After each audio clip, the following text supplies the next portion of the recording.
La historia ya está escrita, pero la noticia cambia día a día y tú eres el protagonista principal, donde analizaremos y debatiremos los temas de actualidad, social y político. Periodismo independiente comprometido con usted. Estás en Tribuna de Enfoque. Iniciamos. ¿Qué tal? ¿Cómo están, amigos? Bienvenidos, muy buenas noches tengan todos y cada uno de ustedes. Gracias por acompañarnos. Estamos transmitiendo completamente en vivo desde Mexicali, la capital del estado de Baja California, en canal 136 de cable y 120 en el resto del estado. Saludos a Tijuana, Ensenada, Tecate, Rosarito, a todas aquellas personas que nos siguen por esa señal. También las que nos siguen en www.californiamedios.com. El nombre de sus servidores, Carlos Andrade, y nosotros vamos a iniciar con nuestra información. Mire, voy a darle a conocer un editorial de nuestro compañero Hugo Saad. Ya hemos tenido aquí varios editoriales de él que hemos dado a conocer su trabajo, la manera, la perspectiva que tiene de dar la noticia, algo diferente, en el cual pues es un honor que nos permita darle a conocer esta información. Y precisamente esta vez nos comenta sobre la enfermedad que tienen algunos ciudadanos debido a la situación por la que estamos pasando, la falta de identidad, o mejor conocido como borderline, un trastorno que precisamente habla del límite de personalidad, situaciones desfavorables para la marginalidad y la salud en algunos de los ciudadanos. Es importante que preste atención debido a que, pues hoy en la actualidad, por las presiones que tenemos económicas, por la falta de, o tal vez la ignorancia de no estar al tanto de nuestros seres queridos, nos han llevado a descuidar tanto a tal grado que cuando vemos a una persona o algún ser querido de nosotros que es una persona violenta, pues es cuando ni siquiera nos preguntamos qué le pasa, nomás se la llevan juzgando, criticándolo y tal vez tenga esta enfermedad, la falta de identidad. Y lo dejo con el editorial de Hugo Saad para dar inicio a la programación del día de hoy y preste atención que es muy interesante. Vamos.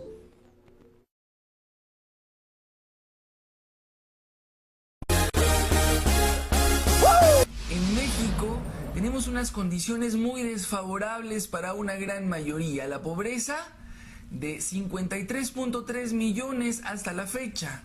Y eso implica también entre la falta de oportunidades y una serie de carencias que envuelven a la mayoría de los mexicanos. Pero dentro de todo esto hay algo que no se atiende, que no se combate de raíz, y es la salud en todos sus ámbitos. Esto definitivamente y en muchos aspectos merma la calidad de vida de cada persona. Ser Cabal es una contribución, un espacio de información para el bienestar integral del ser humano. Desde los 15 años me percaté que algo no andaba bien con mi salud y decidí, por alguna cuestión de la vida, iniciar procesos terapéuticos, y eso han hecho una gran diferencia en mi historia. Esto será una serie de materiales donde documentaré ciertas enfermedades que me han aquejado, que ya he superado, y otras que aún estoy combatiendo, y que quizá para muchos pueda ser el reflejo de lo que les puede estar ocurriendo en su persona o en gente allegada. Iniciaré con el trastorno límite de la personalidad, una problemática que me aqueja a mí y a muchos, y quizás aún no lo saben. Una batalla del día a día y que es importante conocer a detalle. Soy borderline. Bienvenidos. Me sentía vacía. La idea que prima sí es la idea de la muerte. Yo te daba 5 minutos. 5 minutos esta olla a presión que tengo en la cabeza. A ver si eres capaz de soportar. Estoy angustiada, me siento mal. Por todas las amistades que he perdido, por todos los trabajos que he perdido. El sentirme sola, el miedo a estar sola. Que dejaba todo, todos los trabajos, todo. Tratando con todas tus fuerzas de explicarte y no sale bien. Soy muy impulsivo. El dolor era tal que yo necesitaba autolesionarme. Y bien, para entender qué es el trastorno límite de la personalidad, o comúnmente llamado borderline, es una afectación de salud mental por la cual una persona tiene patrones prolongados de emociones turbulentas o inestables. Estas experiencias interiores a menudo nos lleva a tener acciones impulsivas y relaciones caóticas con otras personas. Todo esto provocado por una serie de constructos mentales que la persona ha desarrollado y que se acentúan con desregulaciones emocionales y estados de angustia constante. Y bueno, para entender esto, las personas que padecemos esta problemática es una serie de emociones irregulares, inestables, que pueden ser desde episodios de mucha euforia, de mucha alegría, después mucho enojo, en otros momentos depresión, y todo varía en un momento muy rápido, y esto lo diferencia principalmente de lo que es el trastorno bipolar. El trastorno bipolar es otra cosa, ya son fases, son periodos, hay estados maníacos, hipomaníacos, etc. El border no. Nosotros padecemos otra situación y que tiene que ver más que con otra cuestión, con las percepciones, con lo que interpretamos de nuestra realidad, y eso es lo que lo vuelve complejo. Bueno, ahí tiene usted parte de esta editorial en el cual, pues mire, precisamente debemos estar al tanto de lo que hace nuestra familia, ya que este problema de salud mental y sus emociones que siempre se han catalogado, como lo dice Hugo, inestables, y el cual pues se desde una manera, como lo menciona él, de una manera irregular. Entonces es importante que esté al tanto de lo que hace su familia por estos trastornos que en realidad sí preocupan. Y también, continuando con su editorial, nos explica los síntomas de este trastorno límite de personalidad o borderline, como se conoce, y cómo se puede identificar según se ven las situaciones de un extremo a otro. Esta es una de las características que tienen estas personalidades que tienen esta enfermedad. Hay un vacío todo el tiempo en ellas, presentan aburrimiento, no están conformes, o sea, van de un extremo a otro extremo, y los casos pues son contados, y cuál es el trabajo que se debe de llevar. Y si le es terminal, esto puede terminar mal también. En una hora ahí nos pone como un ejemplo sobre un trabajo de qué sucedería si termina mal su jornada laboral. Pueden llegar hasta el suicidio, y eso hay que tener muchísimo cuidado, y se desconoce también el origen de este trastorno. Pero vamos a continuar con esta información. ¿Cuáles son los síntomas? ¿Cómo identificarlo? Hay una incertidumbre acerca de la identidad personal, y como resultado pues pega directamente a los intereses y valores que pueden cambiar rápidamente. Con esta problemática se ven las cosas en términos extremos, o todo es bueno o todo es malo, es un pensamiento polarizado. Hay un miedo intenso a ser abandonado, intolerancia a estar a solas. Hay sentimientos frecuentes de vacío y aburrimiento, manifestaciones de ira inapropiada, crisis repetitivas y actos de lesionarse a sí mismo. En la mayoría de los casos hay relaciones intensas e inestables, y no solo en las relaciones de pareja, en las relaciones de amistad, en las relaciones laborales. Por lo mismo, es un pensamiento que está desregulado, una serie de constructos mentales de cómo tendrían que ser las cosas, y cuando no son como quisiéramos que fueran, entonces es donde empiezan los descalificativos, donde empiezan los pensamientos abrumadores y donde empiezan los cambios radicales, cosa que a quien no lo padezca, una situación por ejemplo de trabajo, donde a lo mejor tuvo un mal día, pues se va a ir a su casa y va a decir, bueno, no pasa nada, mañana será otro día. Pero para las personas que padecemos el trastorno límite de la personalidad, un mal día en el trabajo puede significar hasta terminar en un intento suicida, porque dentro de los pensamientos es, bueno, la vida es terrible, no sirve mi trabajo, no me valoran, lo que hago pues no es útil, etcétera. Algo que podía ser una situación muy menor, como a lo mejor la discusión con el jefe, con algún compañero de trabajo, pues en el trastorno límite de la personalidad se exacerban las emociones. Este trastorno varía mucho de persona a persona, a algunos nos da unos síntomas, a otros otro, y todo también tiene que ver cómo lo abordemos y cómo lo enfrentemos. Y el origen de todo esto pues aún es incierto. Se cree que hay factores genéticos, familiares y sociales que juegan un papel predominante para el desarrollo de este trastorno. También otro tipo de vivencias como abandono en la niñez o en la adolescencia, una vida familiar disociada, comunicación deficiente también en la misma familia, haber tenido abuso sexual, físico o emocional. Y para Bueno, ahí lo tiene todo lo que abarca esta enfermedad en el cual la sociedad pues no pone interés.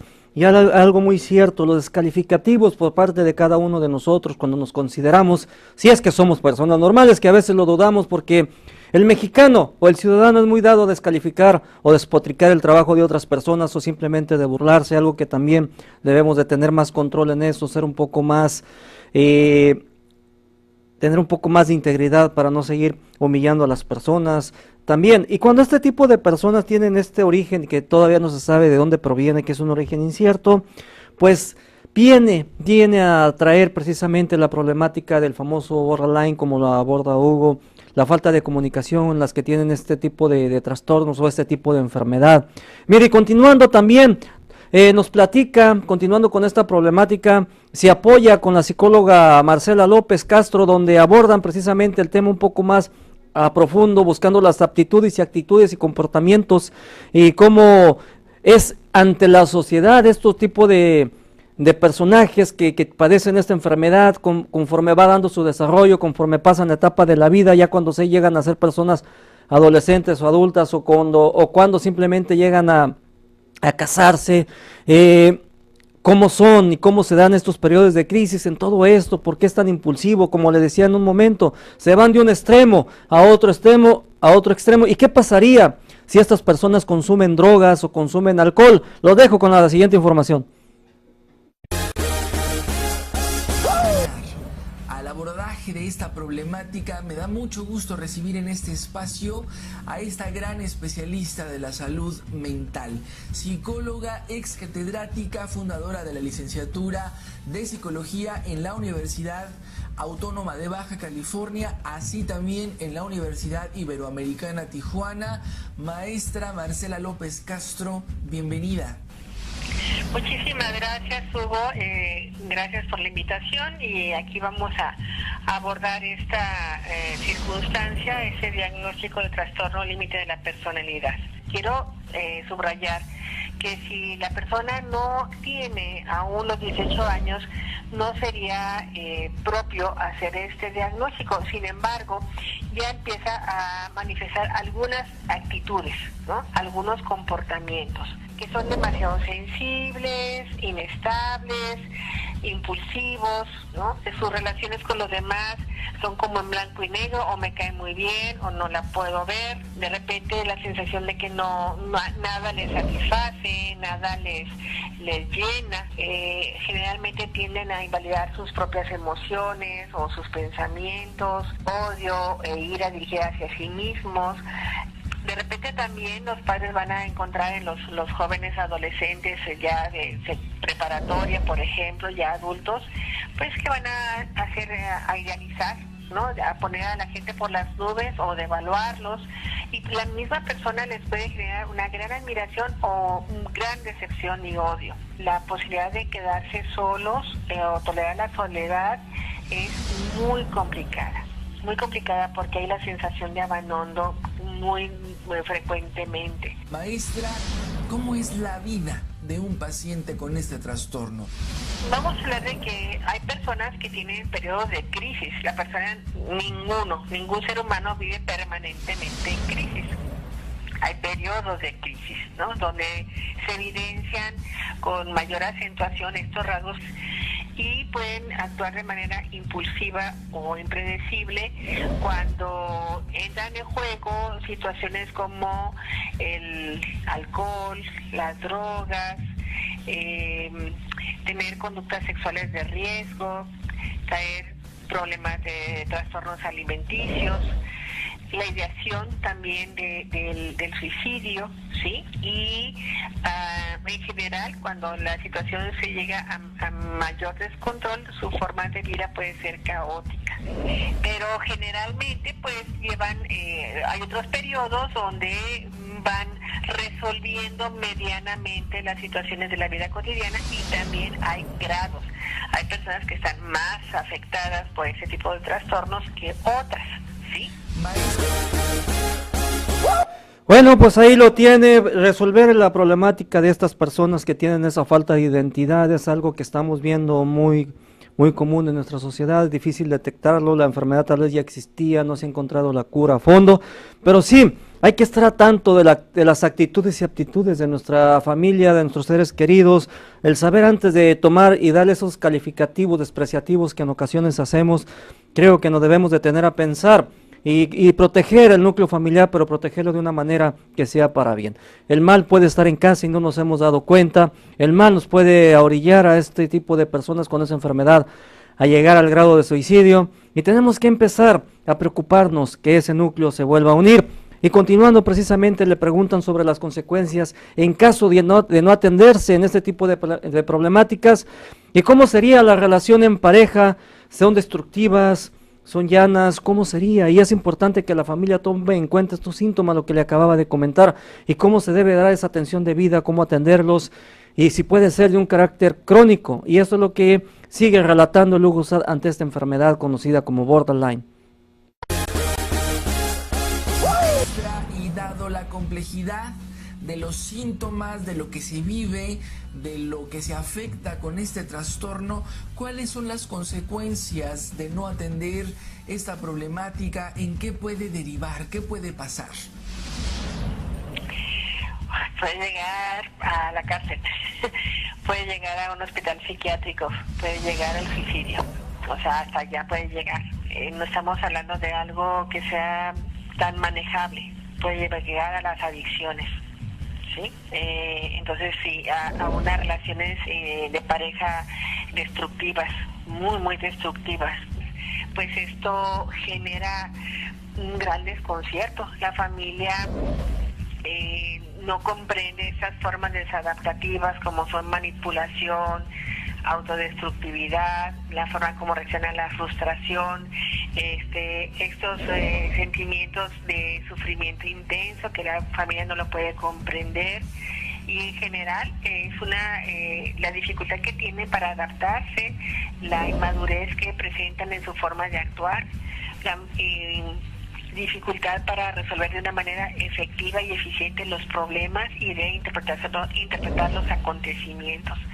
Entonces, pues esto hace que sea difícil para la persona y para su familia lograr que la persona identificada con este trastorno pueda vivir de manera independiente y autosuficiente. Pero ¿cuál será el pronóstico, maestra, entonces, de esta enfermedad si, digamos, tuviéramos un tratamiento eficaz?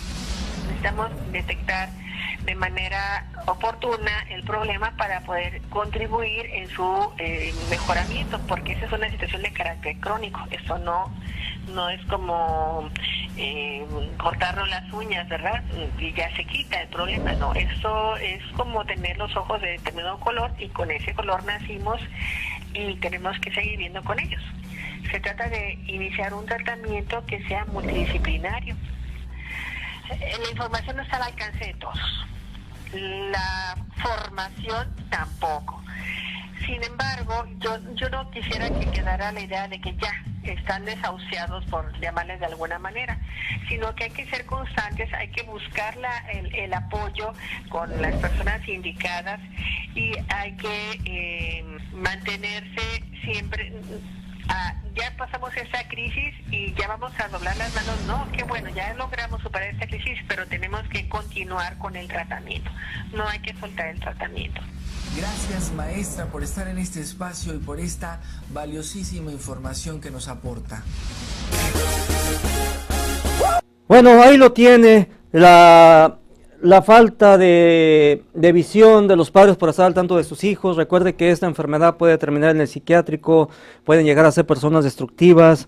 No hay que dar calificativos. Si usted tiene un hijo que padece algún trastorno que usted por lo regular crea que es una persona hiperactiva, hay que mandarla al hospital. Y ya por último, reitero mi agradecimiento a Hugo Saad, y la verdad, seguir el tratamiento disciplinario para mejorar la situación de este tipo de enfermedad. El problema no solo es la medicación, aquí lo que importa es el apoyo de la familia, el apoyo de los seres queridos. Y si esta persona crece con este mal, con esta enfermedad, y una vez que otro integrante de la familia, en este caso cuando se van a matrimoniar, entra ese nuevo integrante, ponerle al tanto, hablarle, tener esa facilidad social de decirle qué es lo que, por el padecimiento que tiene su ser querido, ¿para qué? Para salir avante, salir adelante en esta situación y no se repita la historia de esos brotes de violencia, de los brotes de inseguridad que pueden llegar a la muerte. Y como lo dijo la doctora, no cualquiera tiene acceso a esta enfermedad de identidad, o mejor conocida como Orden Light. Yo con esto termino por el día de hoy en lo que es la editorial de Hugo Sad y pasamos a otra información, pero escuche sus palabras ya por último. Muchísimas gracias, hasta luego y es un placer como siempre. El placer es mío, maestra, nuevamente gracias. Y bueno, como bien lo decía la maestra Marcela López Castro, tiene que ser un tratamiento multidisciplinario. De entrada, elegir a un especialista calificado. En mi experiencia me llevó 15 años de tratamientos, de uno en otro, para encontrar a la persona indicada que me pudiera ayudar, que pudiera conducir mejor. Y mi realidad pues ha sido muy distinta, porque tiene que haber necesariamente un acompañamiento médico, aparte del terapéutico, que mitiguen, que aminoren los síntomas que este trastorno provoca, desde la depresión, la ansiedad, problemas en el sueño, etcétera. Entonces los medicamentos no van a resolver, no es una problemática que se resuelve con medicamento. Los medicamentos únicamente acompañan al proceso. Entonces la idea principal es pues tener controlado en lo mayor que se pueda con medicamento estos síntomas para que sea más fácil el proceso de trabajo con el acompañamiento terapéutico para enfrentar esta problemática. Les agradezco a todos la amabilidad de su atención a Ser Cabal, un espacio en pro del bienestar integral del ser humano. Nos vemos en la próxima emisión.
Busque a los profesionales para que le atiendan, no se malinforme, eso siempre lo hemos dicho en todas con todos los invitados que hemos tenido. Mire, ya está aquí el arquitecto Antonio Arbizu, vamos a platicar de algo muy importantísimo que va a dar un vuelco a la nación, en el sentido de que se publica el día de hoy a eso del mediodía, nos lo hicieron llegar a través de las redes sociales, donde el general de división con diplomado del Estado Mayor Presidencial, el licenciado Jesús Jaime García Miramontes, exige la renuncia y pide que Salinas ya no tome decisiones.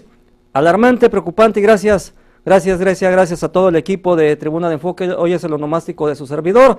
42 años de vivir, 42 años de estar dándole lata a mis seres queridos. Un saludo a mi esposa Gloria, que por aquí nos están acompañando, y gracias a todo el equipo que hace posible esta transmisión, también a California Medios. Gracias, de verdad. Voy a una pausa comercial, invitamos a que no le cambie. Continuamos con esto que va a ser un detonador, que son palabras mayores, que ya un general de división con diplomado y del Estado Mayor pida la cabeza de Enrique Peña Nieto, son palabras mayores. Vamos a una pausa. Para denuncias públicas, escríbanos a derechodecritica@hotmail, opinaresmiderecho@gmail. California Medio.